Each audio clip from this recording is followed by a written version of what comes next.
নিহত যুবলীগ নেতা শামীম পারভেজের রুহের মাগফেরাত কামনায় কোরআন খতম ও দোয়া মাহফিল অনুষ্ঠিত। ময়মনসিংহের ত্রিশাল উপজেলার ঐতিহ্যবাহী পিবি ফাউন্ডেশন এর আঙিনায় খাবার বিতরণ ও সড়ক দুর্ঘটনায় নিহত যুবলীগ নেতা শামীম পারভেজের রুহের মাগফেরাত কামনায় কোরআন খতম ও দোয়া মাহফিল অনুষ্ঠিত হয়েছে। প্রতি সপ্তাহের ন্যায় বৃহস্পতিবার ৭ই জুলাই বেলা ১২টা থেকে ৩টা পর্যন্ত মাদানী সিএনজি পাম্প সংলগ্ন পিবি ফাউন্ডেশন এর আঙিনায় পৌর শহর সহ উপজেলার বিভিন্ন ইউনিয়নের প্রায় ৪০০ অসহায় মানুষদেরকে সাদা ভাত, মুরগির মাংস ও ডাল দিয়ে পেট ভরে খাবার খাওয়ানো হয়।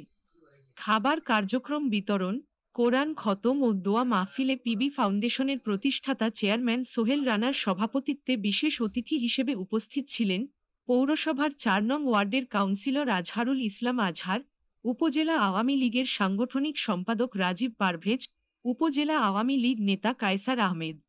আরও উপস্থিত ছিলেন সাংবাদিক শাহ মোহাম্মদ রঞ্জু, আসাদুজ্জামান শাহিন, ইকবাল হোসেন, সোহাগ আকন, শাহাদাত হোসেন মাসুদ রানা সহ আরও অনেকেই।